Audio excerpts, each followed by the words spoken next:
2024년 11월 어느 날 환율이 1,420원을 뚫었습니다. 뉴스에선 환율 상승 한 줄로 지나갔지만 그날 회의실 하나에서 아주 위험한 대화가 오갑니다. 이대로 가면 수입 물가 터집니다. 기업들 달러 빚 못 갚아요. 외환 보유액 쓰죠. 그게 너무 빨리 줄고 있습니다. 잠깐의 침묵. 그리고 누군가 이렇게 말합니다. 국민연금 있잖아요. 이 한마디로 당신의 노후 돈이 환율 방어에 쓰이기 시작합니다. 국민연금이 달러를 샀어요. 2023년엔 8조 원. 그런데 2024년엔 15조 원. 2배입니다. 투자 전략이 바뀐 걸까요? 아니면 정부의 요청이었을까요? 정부가 환율 좀 잡아줘라고 했고 국민연금이 달러를 사들인 거죠. 그 돈은 어디서 났냐고요? 여러분이 낸 보험료예요. 지금 이 순간에도 여러분 통장에서 빠져나간 국민연금 보험료가 환율 방어에 쓰이고 있습니다. 노후 준비가 아니라요. 오늘 이야기할 건 단순한 환율 이야기가 아니에요. 대한민국이라는 나라가 어떻게 미래 세대의 노후 자금을 현재의 경제위기 땜질에 쓰고 있는지 그 충격적인 실체를 파헤쳐볼 겁니다. 준비되셨죠? 환율이 뭔지부터 확실히 짚고 갈게요. 달러원 환율 1,400원. 이게 무슨 뜻이냐면 1달러를 사려면 1,400원을 내야 한다는 거예요. 그게 왜 문제예요? 환율이 오르면 수입품 가격이 올라가요. 우리나라는 석유의 95%, 가스의 97%를 수입하거든요. 환율이 1,400원에서 1,500원으로 오르면 에너지 비용이 7% 오르는 거예요. 그럼 뭐가 일어나냐고요? 전기요금 오릅니다. 교통비 오릅니다. 식료품 가격 오릅니다. 결국 여러분 지갑에서 돈이 더 많이 나가는 거예요. 게다가 대한민국 기업들은 달러 빚이 많아요. 2024년 기준 민간 부문 외화 부채가 약 6,500억 달러예요. 환율이 오르면 이 빚을 갚는데 돈이 더 들어가죠. 그래서 정부는 환율을 잡아야 해요. 어떻게요? 외환시장에 달러를 풀어요. 달러 공급이 늘면 달러 가격이 떨어지잖아요. 그게 환율 방어예요. 정부는 주로 외환 보유액으로 이걸 해요. 2024년 11월 기준 우리나라 외환 보유액은 약 4,150억 달러예요. 그럼 충분하네? 아니에요. 절대 충분하지 않아요. 1997년 IMF 때 기억하세요? 외환 보유액이 39억 달러까지 떨어졌어요. 그때 우리나라가 어떻게 됐죠? 국가부도 직전까지 갔잖아요. 그 교훈으로 외환 보유액을 열심히 쌓았어요. 그런데 문제는요. 환율 방어하다 보면 이게 엄청 빨리 줄어들어요. 2023년 한 해 동안만 외환 보유액이 200억 달러 넘게 줄었어요. 환율 방어에 쓴 거죠. 그럼 계속 쓰면 되잖아. 바닥나면요? 그때는요? 그래서 정부가 꺼낸 카드가 국민연금이에요. 국민연금이 환율 방어에 어떻게 쓰이는지 구조를 볼게요. 국민연금은 자산의 약 40%를 해외에 투자해요. 주로 미국, 유럽 주식이나 채권이죠. 해외에 투자하려면 당연히 달러가 필요해요. 그럼 국민연금은 원화를 달러로 바꿔서 투자하죠. 이게 정상적인 흐름이에요. 그런데 여기서 타이밍이 중요해요. 2022년, 2023년 환율이 급등할 때 국민연금이 뭘 했는지 아세요? 달러를 엄청나게 사들였어요. 2022년 한 해 동안 150억 달러 어치를 샀어요. 2023년에도 비슷하게요. 해외 투자 늘린 거 아냐? 타이밍을 보세요. 환율이 1,400원 넘어갈 때 집중적으로 샀어요. 일반 투자자 입장에서 생각해 볼까요?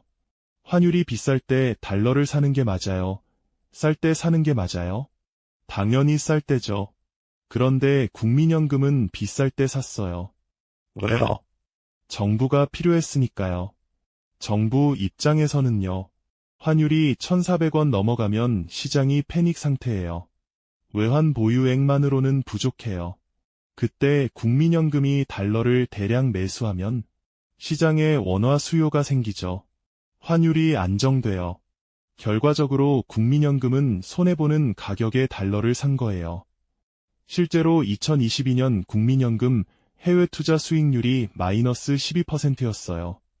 환율 효과를 제외하면 더 나빴을 거예요. 그래도 장기 투자니까 괜찮지 않아?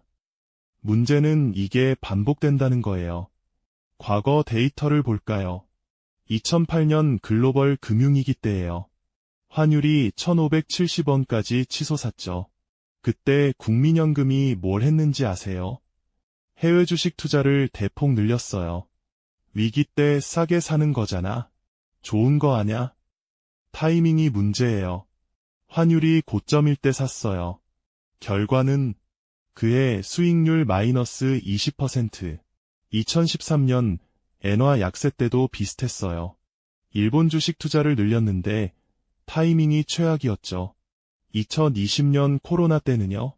환율이 1280원까지 올랐을 때 달러 매수를 늘렸어요. 패턴이 보이시나요? 환율이 급등할 때마다 국민연금이 달러를 사들여요. 그리고 그때마다 손해를 봐요.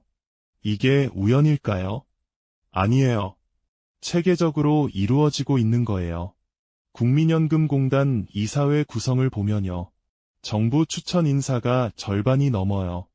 기재부 차관, 복지부 차관 출신들이죠. 이 사람들이 투자 결정을 내려요. 그런데 이 사람들은 누구 눈치를 볼까요? 당연히 정부죠.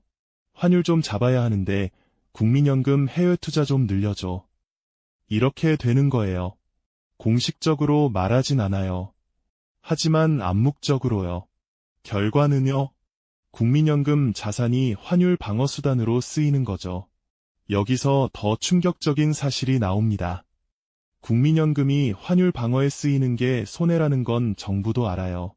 그런데 왜 계속 하냐고요? 선택지가 없으니까요. 외환 보유액만으로는 부족해요. 그럼 어떻게 해요? 한국은행이 금리를 올려요. 금리를 올리면 외국인 투자자들이 한국에 투자하려고 달러를 가져오거든요. 하지만 금리를 올리면 부작용이 있어요. 부동산 시장이 흔들려요.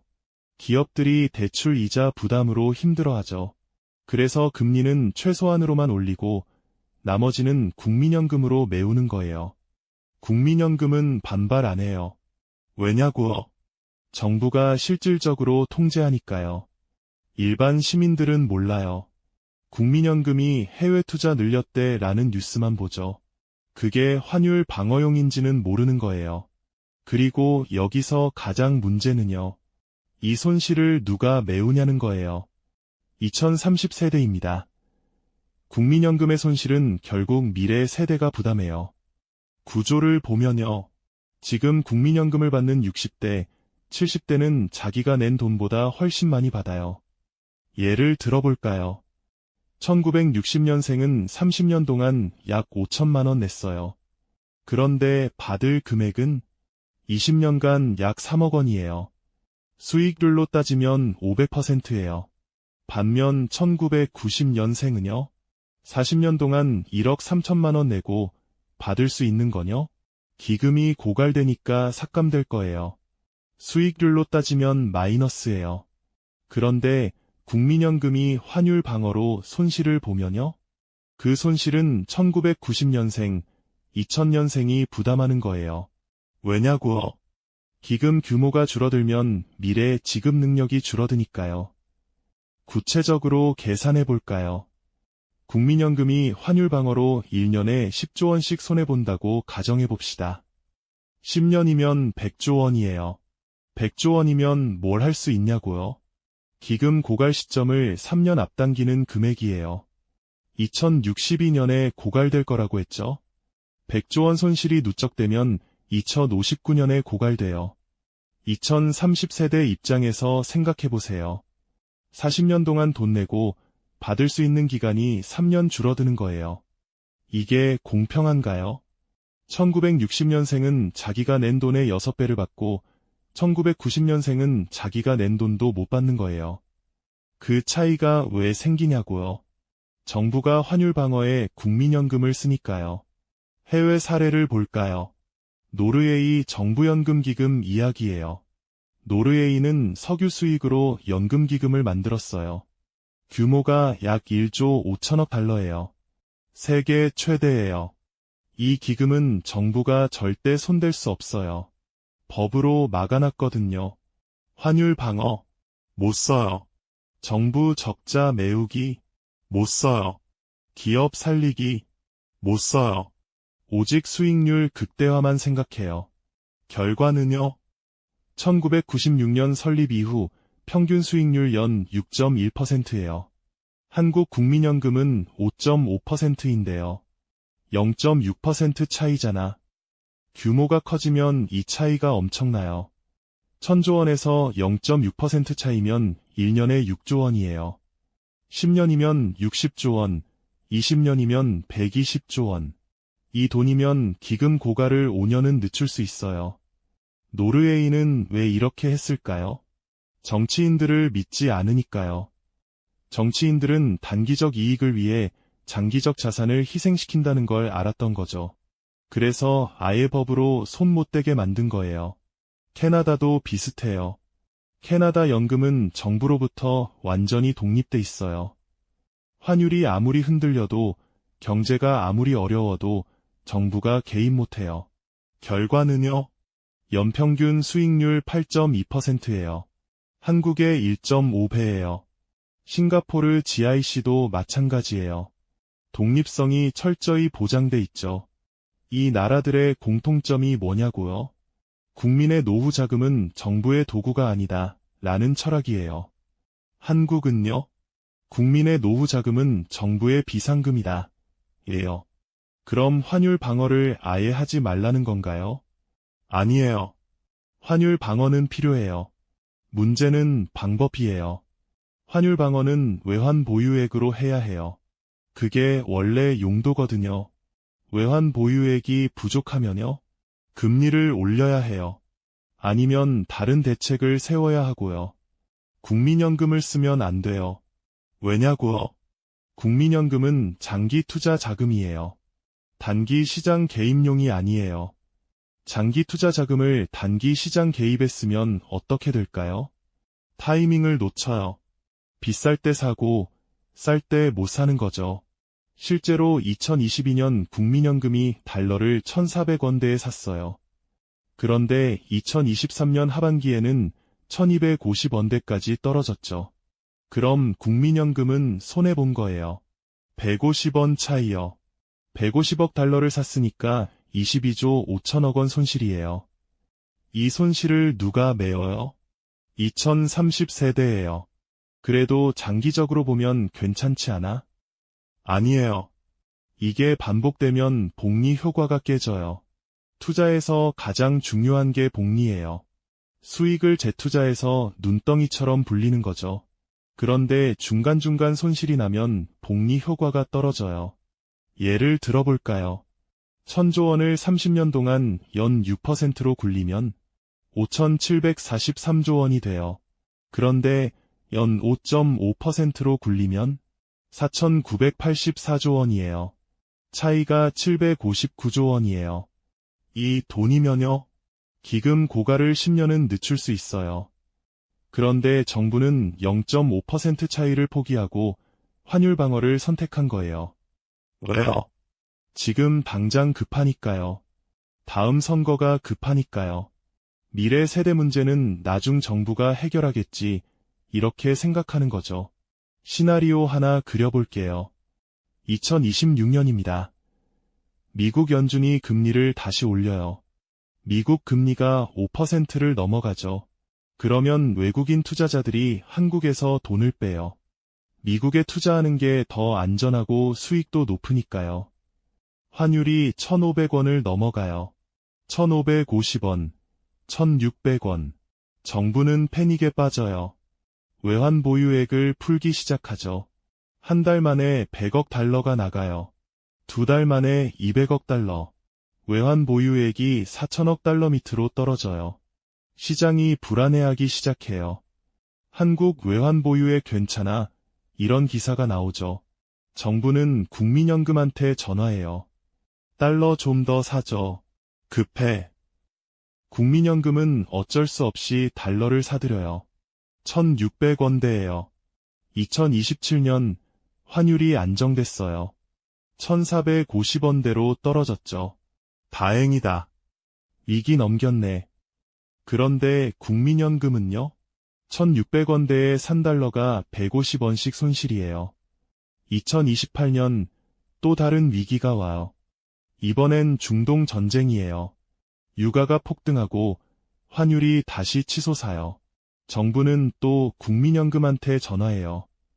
또 좀 도와줘. 국민연금은 또 손실을 보면서 달러를 사요. 2030년, 지난 4년 동안 국민연금이 환율 방어로 입은 손실이 총 80조 원이에요.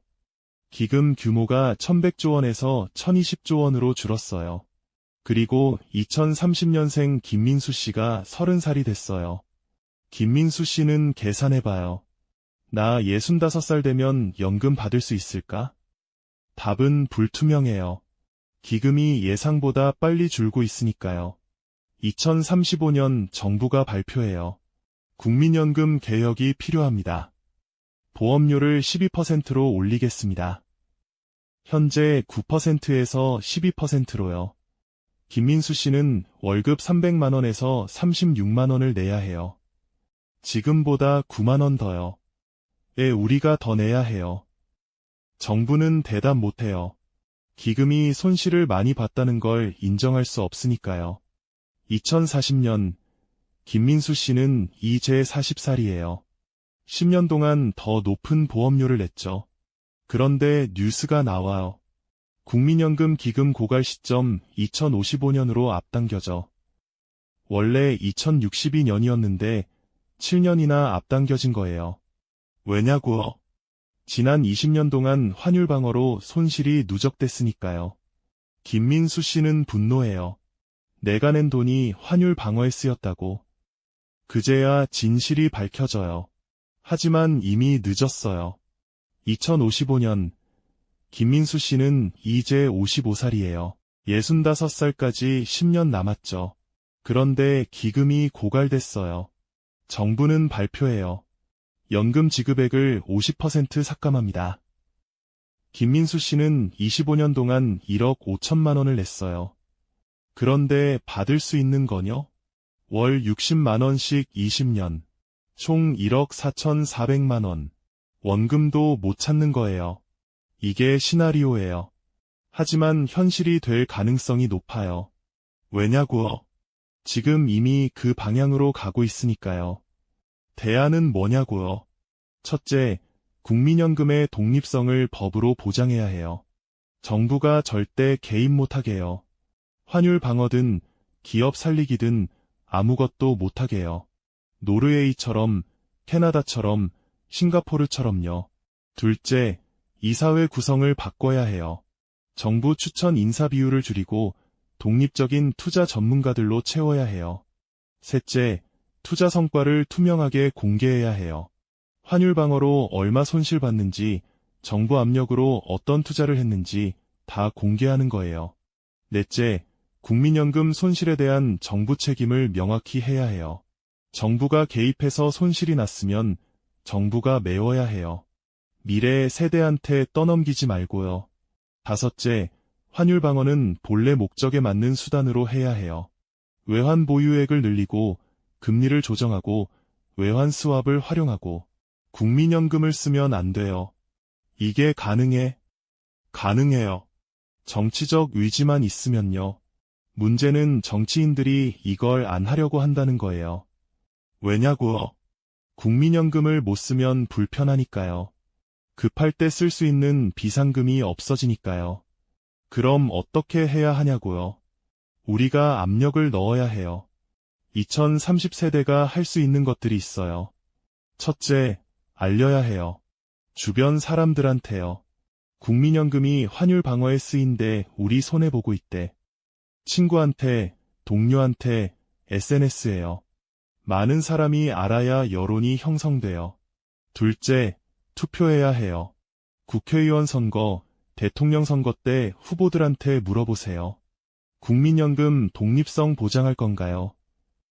환율 방어에 국민연금 쓰지 않을 건가요? 답변 안 하는 후보 찍지 마세요. 셋째, 청원해야 해요. 국회 청원, 청와대 청원, 국민연금공단 청원. 국민연금 운용 투명하게 공개하라. 정부 개입 막는 법 만들어라. 한 명이 청원하면 10명이 동참하고 100명이 되고 10,000명이 돼요. 넷째, 단체를 만들어야 해요. 2030세대 국민연금 권리보호 모임 같은 거요. 함께 목소리 내는 거예요. 혼자서는 약하지만 모이면 강해져요. 다섯째, 법적 대응도 고려해야 해요. 국민연금이 환율 방어로 손실을 봤다면 이건 배임이에요. 집단 소송을 준비할 수도 있어요. 우리 돈을 다른 목적에 썼다고요. 이게 먹힐까? 안 해보면 몰라요. 하지만 시도는 해야 해요. 개인적으로 할 수 있는 것도 있어요. 첫째, 국민연금에 의존하지 마세요. 이미 말했지만 또 강조해요. 국민연금은 보너스로 생각하세요. 개인연금 들으세요. IRP, 연금저축 다 활용하세요. 둘째, 자산을 분산하세요. 한국 자산만 갖고 있으면 위험해요. 달러 자산, 해외 주식, 금, 부동산 다양하게 분산하세요. 특히 달러는 필수예요. 환율이 오를 때 방어가 되니까요. 셋째, 경제 뉴스를 주시하세요. 환율 움직임을 봐요. 1,500원 넘어가면 경계 신호예요. 외환 보유액도 체크하세요. 4천억 달러 밑으로 떨어지면 위험해요. 국민연금 투자 동향도 봐요. 갑자기 해외 투자를 늘리면 뭔가 있는 거예요. 넷째, 부채를 줄이세요. 환율이 오르면 금리도 오를 가능성이 높아요. 대출 있으면 지금 갚으세요. 특히 변동금리는 위험해요. 다섯째, 실물 자산을 확보하세요. 위기가 오면 현금보다 실물이 중요해질 수 있어요. 금 좀 사두세요. 농지도 나쁘지 않아요. 여섯째, 소득을 다각화하세요. 한 곳에서만 돈 벌면 위험해요. 부업, 투자 수익, 온라인 사업, 뭐든 좋아요. 일곱째, 건강 관리하세요. 경제 위기 오면 의료비 감당 안 돼요. 지금부터 운동하고 건강검진 받고 만성질환 치료하세요. 여덟째, 네트워크를 만드세요. 위기 때는 혼자 못 버텨요. 사람이 자산이에요. 가족, 친구, 동료, 이웃과 관계를 돈독히 하세요. 아홉째, 기술을 배우세요. 경제 위기 오면 사무직 일자리부터 사라져요. 실용적인 기술을 익혀두세요. 요리, 수리, 코딩, 뭐든요. 열째, 정신 건강을 챙기세요. 위기는 정신을 공격해요. 불안, 우울, 공포, 명상, 요가, 취미 활동으로 멘탈 관리하세요. 마지막으로요. 이 모든 이야기가 무겁고 답답하게 느껴질 수 있어요. 우리가 이런 걸 감당해야 해. 맞는 말이에요. 불공평해요. 이전 세대는 편하게 받고 우리는 고생하고 이게 말이 됩니까? 안 되죠. 하지만 우리한테 선택지가 있어요. 하나, 포기하고 그냥 당한다.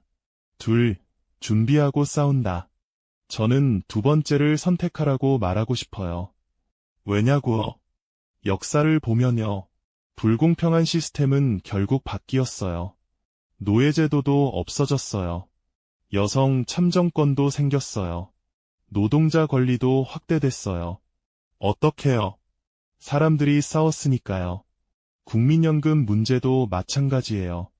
우리가 목소리를 내면, 우리가 투표하면, 우리가 압력을 넣으면요. 바뀔 수 있어요. 당장은 아닐 수도 있어요. 5년, 10년 걸릴 수도 있어요. 하지만 시작하지 않으면 절대 안 바뀌어요.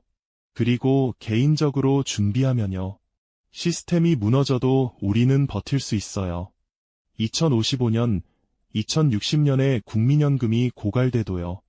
우리는 개인연금 있고, 자산 분산돼 있고, 부채 없고, 건강하고, 그럼 괜찮아요. 살 수 있어요. 오히려 기회가 될 수도 있어요. 이기 때는 준비된 사람한테 기회가 오니까요. 1997년, 2008년 그랬잖아요. 어떤 사람은 망했지만 어떤 사람은 부자가 됐어요. 차이는요? 준비였어요. 2030세대 여러분, 우리는 불운한 세대일 수도 있어요. 국민연금 적자 떠안고, 인구 감소 겪고, 경제 위기 맞닥뜨리고, 하지만 우리는 준비할 수 있어요. 싸울 수 있어요. 그리고 승리할 수 있어요. 선택은 여러분의 몫입니다. 위기를 뉴스로 소비할지, 아니면 기회로 준비할지. 이 채널은 위기 앞에서 도망치지 않고 준비하는 사람들을 위한 채널입니다. 지금 구독 눌러두세요. 좋아요는 이 영상이 더 많은 사람에게 가게 만듭니다. 그리고 댓글에 남겨주세요. 손가락을 오른쪽으로 여러분은 지금 어떤 준비를 하고 계신가요?